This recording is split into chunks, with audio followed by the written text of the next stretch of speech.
Escuchas el podcast del matutino de UM-FM, la entrevista del día.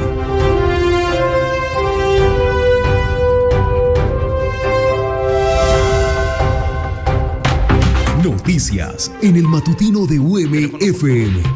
7 de la mañana, 55 minutos. Ya estamos con el doctor Jorge Iván González Borrero, quien está hoy en la Asamblea del Departamento de Caldas hablando de la ruta del abasto a China, una propuesta que podría transformar territorialmente el país y esta región en especial. Profesor Jorge Iván, bienvenido a UM-FM desde la Universidad de Manizales. Hola a ustedes, a los oyentes, ¿cómo están? Muy bien, muchas gracias. ¿En qué consiste esta ruta del abasto? Sí, la ruta del abasto no es solamente pensando en China, sino en general buscando cómo dinamizamos proyectos en la región y sobre todo cómo gestionamos entre las instituciones, entre los gremios, los productores, el gobierno nacional y el gobierno local, proyectos estratégicos para la región. Obviamente uno de los temas finales es comercialización de productos tanto por el Atlántico como el Pacífico, pero en primer momento lo que queremos es lograr una integración institucional y poder tener acceso a los recursos del gobierno nacional y sobre todo la integración con recursos de las alcaldías y de las gobernaciones de la región. Es que fíjense lo que está pasando a nivel nacional, que es muy interesante. Hay un problema fiscal global, realmente hay unas dificultades fiscales, pero muchas entidades, por ejemplo el Ministerio de Agricultura el año pasado, de 9 billones no ejecutó ni la mitad. Entonces uno de los temas que nosotros tenemos con el proyecto de la ruta del abasto es decir, si logramos articular proyectos, movemos recursos que ya están en los ministerios y que no se han ejecutado. Entonces hay unas posibilidades enormes, aún en medio de las dificultades fiscales que tenemos. ¿Cómo se está planteando, doctor Jorge Iván, cómo se está planteando esta ruta al abasto? ¿A cuántos años? ¿Qué sectores se integrarían allí? Y si el Estado o el gobierno hace parte también de ese proceso. Nosotros no estamos pensando en 1 o 2 años, no, estamos pensando en un camino largo y le estamos pensando a mediano plazo. Uno de los problemas que yo noté cuando era director de planeación es que es muy difícil en Colombia pensar proyectos a 20, 30 años. No, la ruta del abasto es lo que queremos, ayer lo decíamos con el gobernador, hoy vamos a estar con la asamblea, es decir, cómo comenzamos unas dinámicas que organicen instituciones, que converjan esfuerzos de tantos actores, como le digo, incluyendo gobierno nacional, gobiernos locales, gobernaciones, alcaldías, de tal forma que entre todos presentemos 3 o 4 grandes prioridades. En Colombia tenemos una dificultad, es que no somos capaces de decir, mire, estas son las 3 grandes prioridades, entonces segmentamos los recursos, los dividimos, lo que nos pasó con regalías.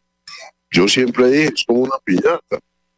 En ciencia y tecnología teníamos 869 proyectos en la convocatoria anterior y solamente los proyectos se movían en rangos de 20, 30 mil millones de pesos, pero nunca hay proyectos de más de 50 mil millones de pesos.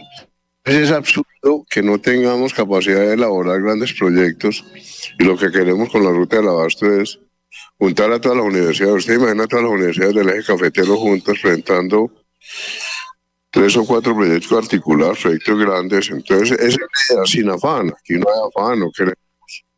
Y no hemos dicho que esto se va a acabar el año entrante o que si no lo hacemos con el gobierno Petro no lo vamos a hacer. No, es comenzar un camino y sembrar las primeras semillas. Estaba pensando en lo que usted dice de la planeación en Colombia. Yo recuerdo hace muchos años en el Valle del Cauca que había, digamos, como una instrucción desde el gobierno departamental, decía, necesitamos tantas hectáreas en algodón, tantas en soya, tantos en maíz, y así, digamos, garantizar la comercialización y los buenos precios y no inestabilizarlos.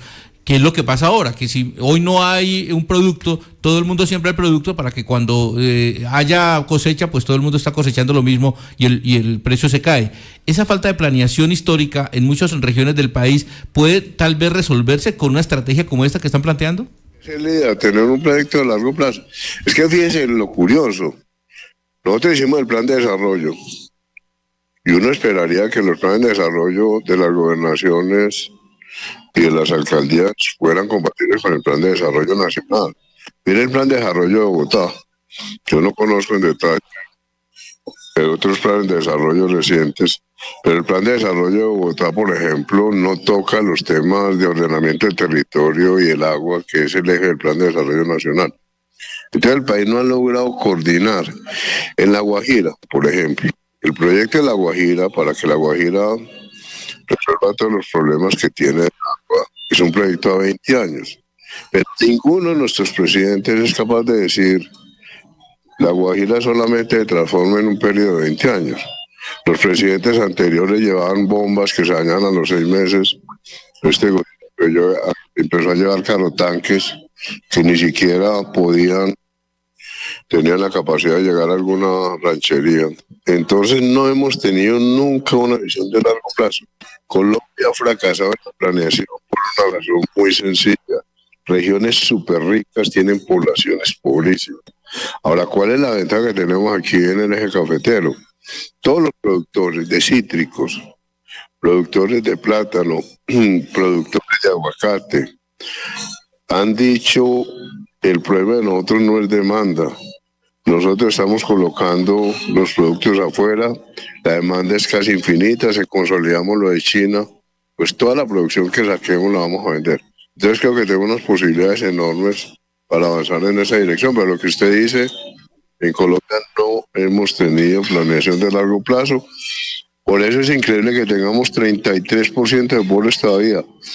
Hace 50 años Colombia hizo un plan de desarrollo que llamaba para cerrar la brecha de López en 1974. Hoy seguimos sin cerrar la brecha.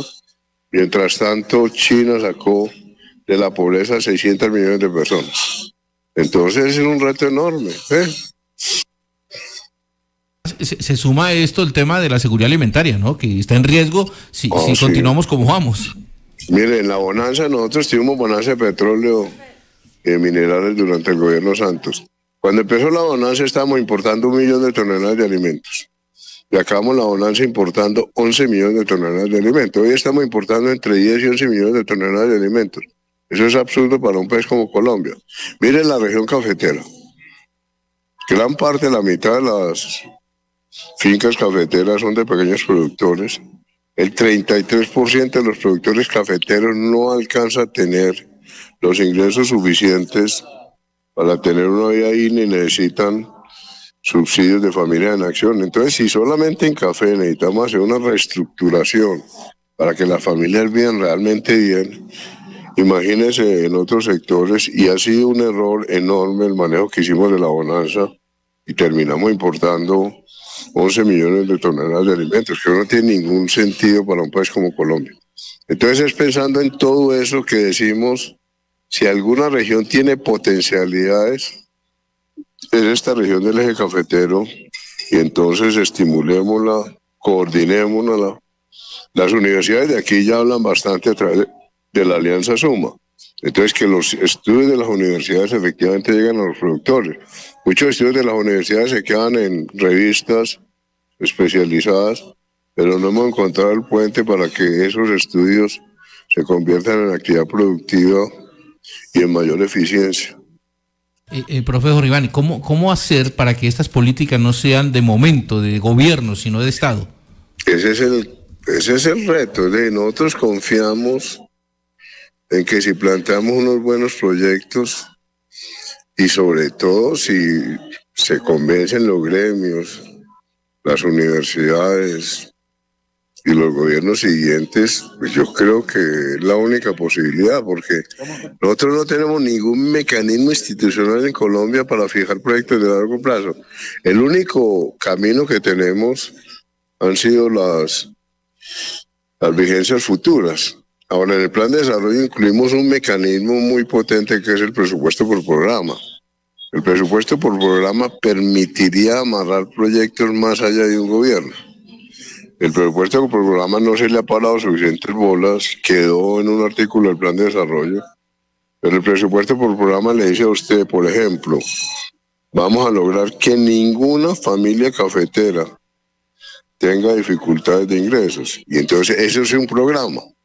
Ese programa puede tomar 5 años, pero mientras no se logre esa meta, que ninguna familia cafetera tenga problemas de ingresos, pues no se frena el programa. Otro programa, no vamos a volver a contaminar ningún río y vamos a actualizar todas las PETAR que existen en el país. Ese programa vale 21 billones de pesos. Ese programa puede durar 4 años y mientras no se logre esa meta, pues se mantiene el programa, así pase un gobierno a otro. Vamos a lograr, por ejemplo, otro programa, que ningún municipio de Colombia tenga problemas de agua potable.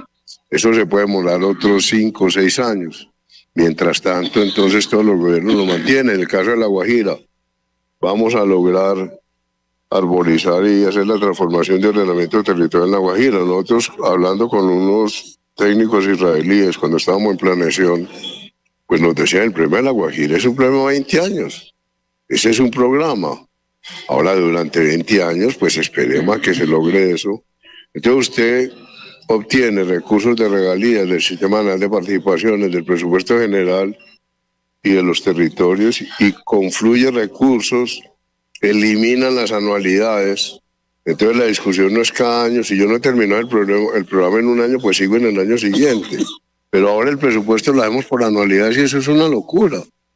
Tenemos una diferencia absurda entre funcionamiento e inversión que nadie sabe cuál es la diferencia. Entonces el presupuesto por programa elimina las anualidades, elimina la diferencia entre funcionamiento e inversión y obliga a que haya concurrencia de recursos. Eso quedó en el plan de desarrollo. Lo que pasa es que yo no entiendo por qué no le hemos parado bolas. Pero bueno, ese tipo de instrumentos ya existen. Profesor Jorge Iván González, el plan de desarrollo que usted armó, que usted dejó allí en planeación, ¿sí se ha cuidado, sí se ha ejecutado? No, nadie le ha parado bolas, empezando por el presidente. Eso a mí me da muy duro. Es que a mí sí me impresiona mucho que ese proceso tan largo. Pues le recordamos a los oyentes, eso pasó primero por el programa de gobierno. El mensaje del presidente era un mensaje muy potente en temas ambientales y por eso pusimos el plan de desarrollo Colombia Potencia Mundial de la Vida, que es un cambio sustantivo. Entonces, primero el programa de gobierno, después los diálogos regionales vinculantes, estuvimos en 51 subregiones, después de eso el Consejo Nacional de Planeación, después de eso la reunión con los gremios, después de eso todos los artículos que presentaron los ministros, después el Congreso de la República. Eso fue un proceso enorme. Sacamos el plan y el primero que no le hace caso a los grandes lineamientos del plan es el gobierno. Entonces yo no entiendo qué es lo que está pasando. El gobierno tiene una hoja de ruta y ninguno de los temas estratégicos, ninguno del plan de desarrollo los ha considerado el gobierno como sus instrumentos para avanzar en cambios estructurales que propone el plan. Y entonces lo que ha pasado es que el presidente ha dispersado las discusiones hacia temas que no son los temas relevantes del plan de desarrollo. Claro, estamos hablando con Jorge Iván González. Usted ya se va para la asamblea, ya está en la asamblea, ya en No, estamos minutos. ahora en la cita a las 9. A las 9, bueno, vamos bien. Vamos a ir a la asamblea. Profesor Jorge Iván, ¿y cómo ve a partir de lo que me acaba de comentar allí del plan de desarrollo, el gobierno, cómo marcha en ese tema de esas políticas pues de desarrollo que usted dejó planteadas allí en planeación? Pues sí, a mí me da mucha tristeza que temas tan importantes como el presupuesto por programa. Otro tema muy importante del plan de desarrollo fue el registro universal de ingresos, que se ha avanzado, pero no se ha avanzado al ritmo que quisiéramos.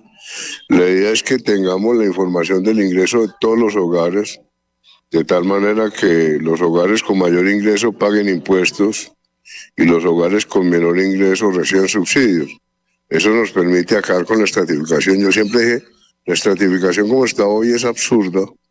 Estamos perdiendo 5 billones de pesos anuales por errores de inclusión, es decir, por darle plata y subsidios a un hogar que aunque está en estrato 2 o 3, tiene ingresos suficientes y no debería recibir subsidios. A la inversa, hay hogares de estrato 5 y 6 que han tenido muchos problemas económicos durante el año y les toca pagar tarifas más altas.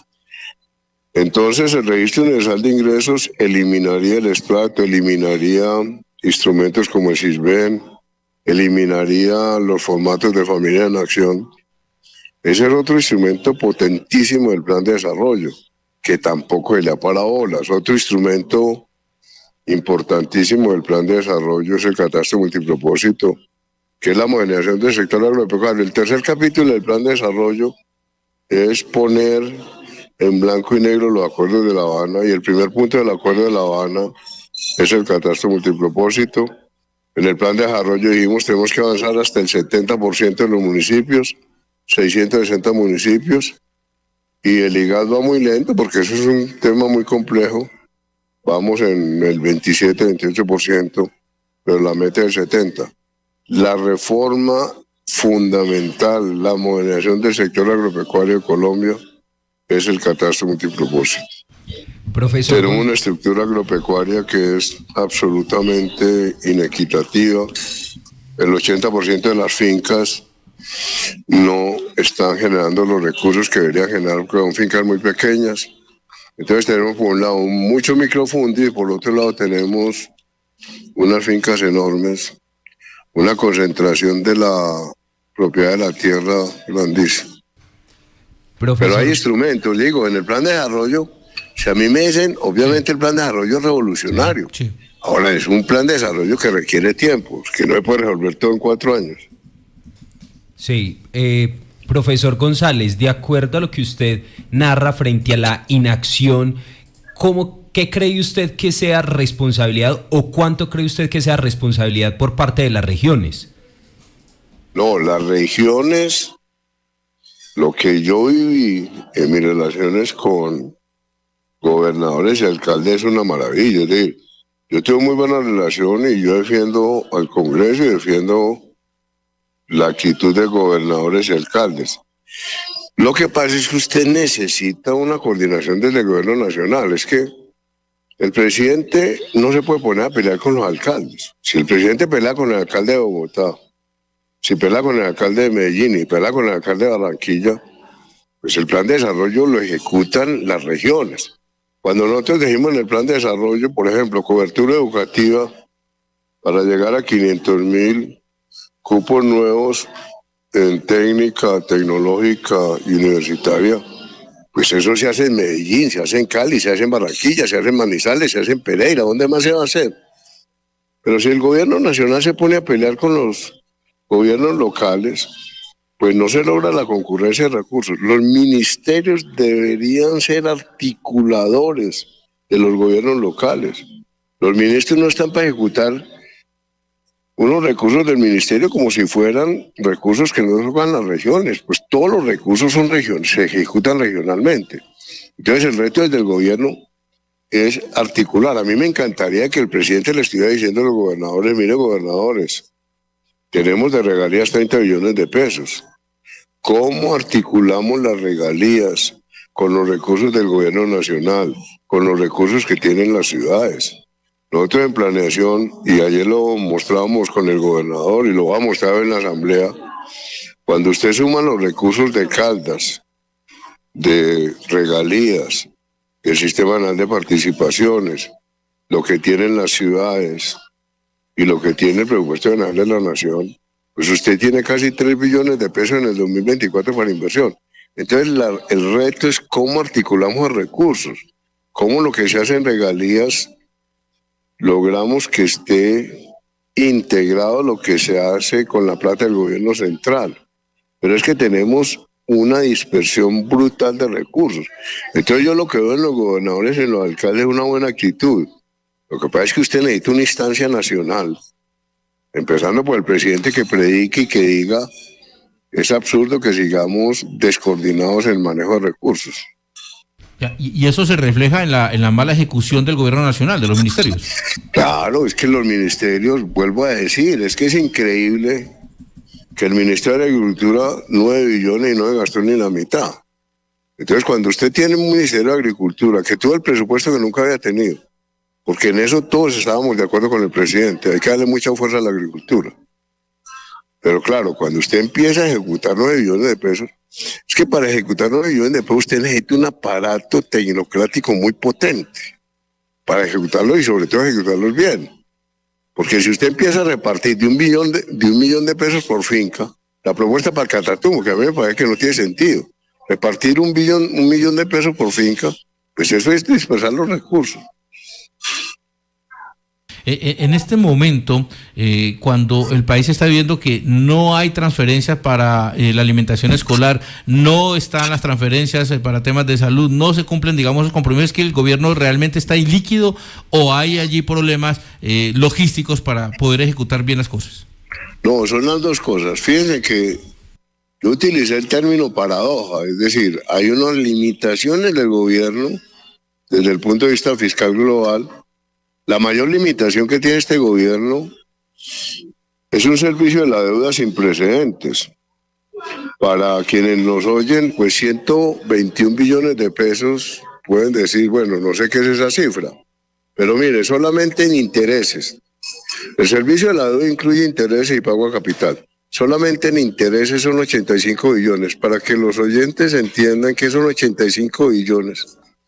La Universidad Nacional tiene un presupuesto de 2 billones.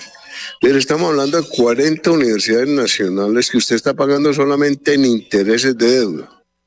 Entonces, cuando usted tiene que pagar 121 billones de pesos, acuerden que el metro de Bogotá es un proyecto de 16, 17 billones de pesos.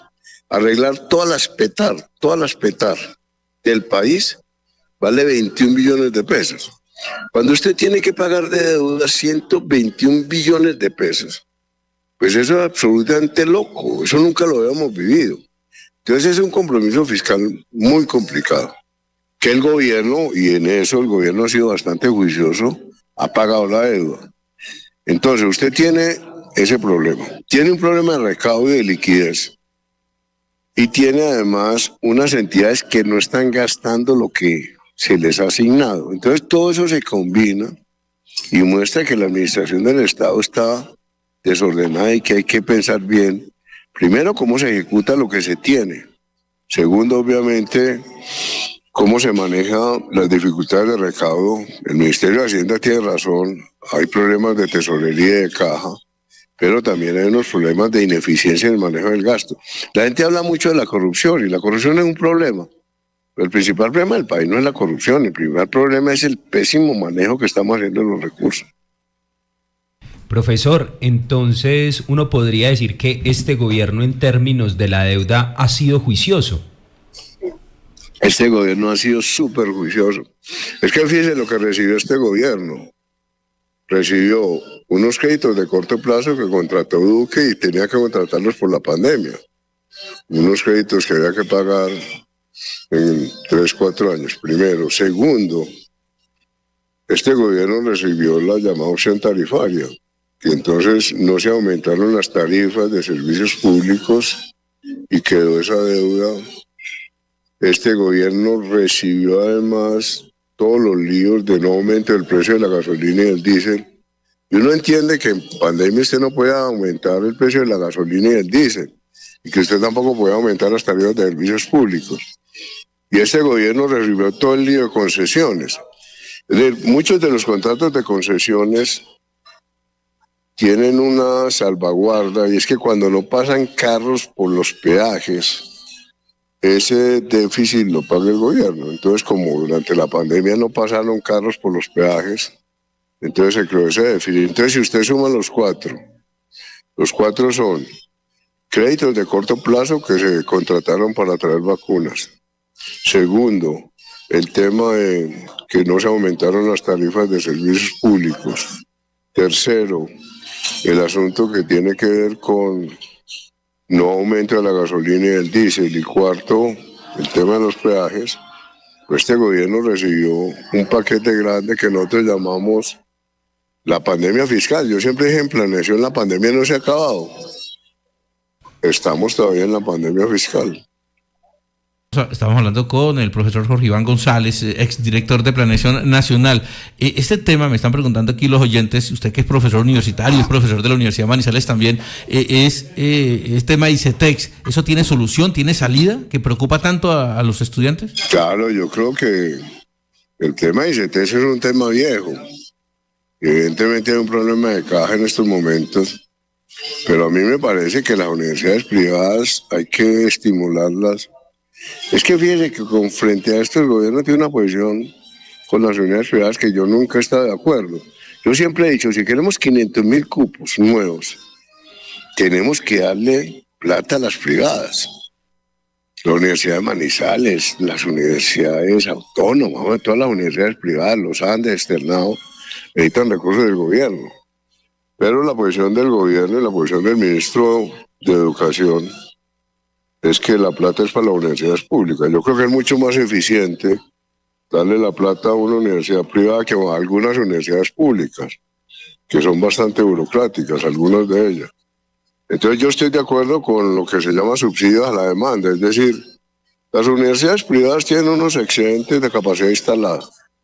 Usted ya puede negociar con las universidades privadas bastante bien. El programa, por ejemplo, Jóvenes a la U del Bogotá, negoció con los Andes, la matrícula de los Andes puede ser 15, 16 millones, negoció con los Andes estudiantes a 5 millones de pesos.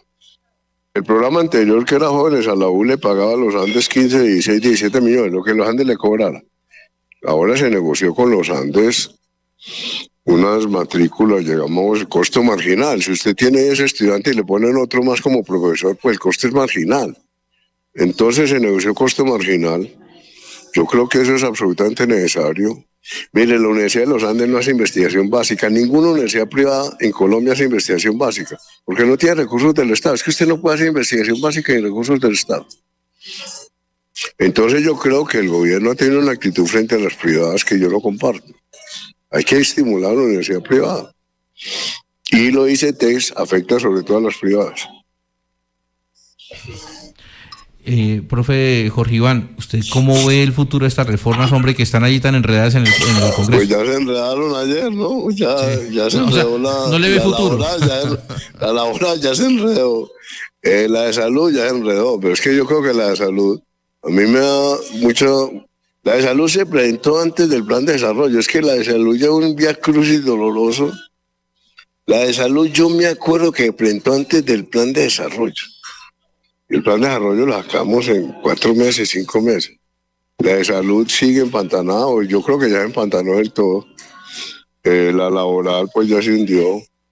No, claro, entonces ha habido un pésimo manejo del Congreso. Es que usted tampoco como gobernante puede poner a pelear con el Congreso. Bueno, ¿y cómo ve usted el gobierno? ¿Cómo va? Pues yo creo que el gobierno... Las grandes líneas estratégicas las abandonó. Yo creo que se cometió un gravísimo error. El primer gabinete de ministros era muy bueno. Yo creo que el gobierno empezó con una actitud bastante positiva, gobernando. Yo creo que el gobierno se empezó como a perder después de la salida de 6 ministros. Recuerden, primero salió Alejandro Gaviria. Y después salió un paquete de 6 ministros, entre los cuales salió José Antonio Campos, Cecilia López. Y yo creo que a partir de momento el gobierno ya perdió como su orientación. Y tenía el plan de desarrollo, como les decía. Y el plan de desarrollo, desgraciadamente, no se utilizó y no se ha utilizado como la hoja de ruta del gobierno. Profesor, si tendríamos que evaluar este gobierno, ¿cuál sería su puntaje de 1 a 5? ¿Cuál sería la nota que usted le daría? A mí me preguntaron en semana en una entrevista hace como 15 días. Yo dije, mire, desde el punto de vista de mensajes, el mensaje climático, ningún plan de desarrollo había tenido unos mensajes climáticos tan importantes. Este es el primer plan de desarrollo que pone los temas de ordenamiento del territorio primeros. Entonces, yo tengo 2 calificaciones. Por el lado del mensaje del presidente y el programa de gobierno, 5 sobre 5. Por ese lado, porque es un mensaje muy potente. Y por el lado de ejecución con respecto al plan de desarrollo, 1 sobre 5. Es decir, es un gobierno con un mensaje muy válido, con un mensaje muy potente, pero con una posibilidad de ejecución mínima. Entonces yo le pondría 5 sobre 5 al mensaje y 1 sobre 5 a la dinámica que ha tenido en materia de ejecución. Y en materia de abandono del plan de desarrollo. ¿Y eso depende del presidente o de su equipo? Y el del presidente yo creo que quedó un lío. Claro, en condiciones ideales, usted tiene el plan de desarrollo, entonces yo les mencioné 3 estrategias. Presupuesto por programa, registro universal de ingreso, catastro multipropósito. Si el gobierno dice, mire, estas son 3 líneas estratégicas sobre las que vamos a trabajar, pues usted hay transformaciones estructurales. El plan de desarrollo yo creo que tiene unas propuestas estructurales enormes, no lo hicimos sectorializado. Ninguno de los capítulos del plan de desarrollo es por sectores, es por grandes transformaciones. Entonces yo creo que hay un instrumento muy potente, obviamente yo lo defiendo porque estoy metido ahí de cabezas, pero a mí sí me da bastante preocupación, digamos, que usted teniendo esa ruta se ponga a hacer otras discusiones que no son, es decir, la discusión de Toma Greb, la discusión de Constituyente, la discusión del ICT, esas no son las discusiones del plan de desarrollo. ¿Qué? Profe Jorge Iván, ¿y usted cree que esto se soluciona con la consulta popular o saliendo a las calles? No, nada, esto no tiene solución. Con la consulta popular y saliendo a las calles, usted garantiza una base electoral para el 2026, pero ya no garantiza gobernabilidad. Ya no, el plan de desarrollo ya quedó ahí. Yo creo que son propuestas tan buenas que el próximo gobierno las tiene que tomar, así le pongo otro nombre. Yo creo que una de las ventajas del plan de desarrollo es que plantea unos temas tan estructurales que el próximo gobierno obviamente les va a cambiar los nombres, pero vamos a seguir lo mismo. Transición energética, convergencia regional, modernización del sector agropecuario, ordenamiento del territorio. Yo no me imagino ningún gobierno futuro, cualquiera que sea, que no diga que eso es importante.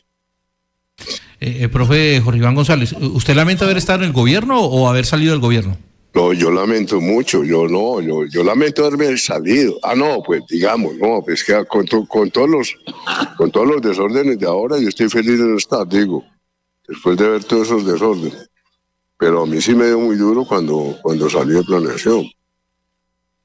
Claro, porque lo dejaron con los sueños truncados, ¿no? Sí, claro, es que eran sueños pues yo digo, del país, es que el programa de gobierno del presidente es una maravilla, pues. Pero ahora eso lo que pasa es que usted necesita concretarlo. Claro, para un gobernante es muy duro.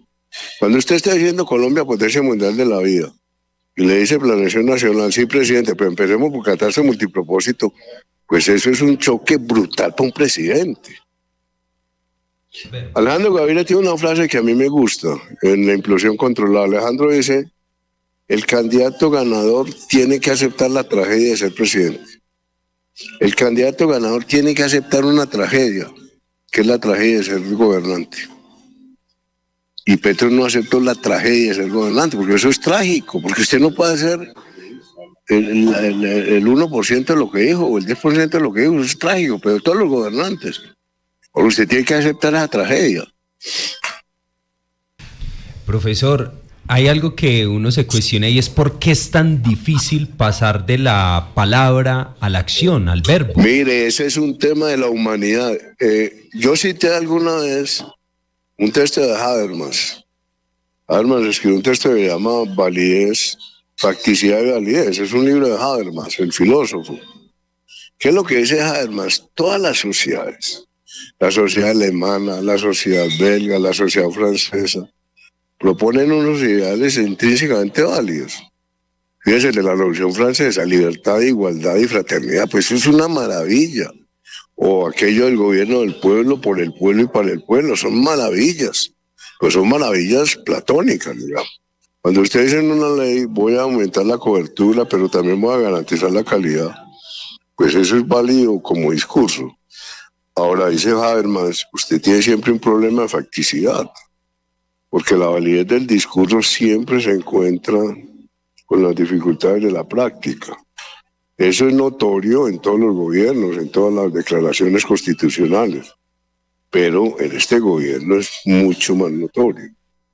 Usted tiene un discurso hermoso que todos compartimos, pero tiene unos problemas de facticidad, de practicidad muy complicados. Profe Jorge Iván, ¿usted cree que este gobierno elige sucesor? Yo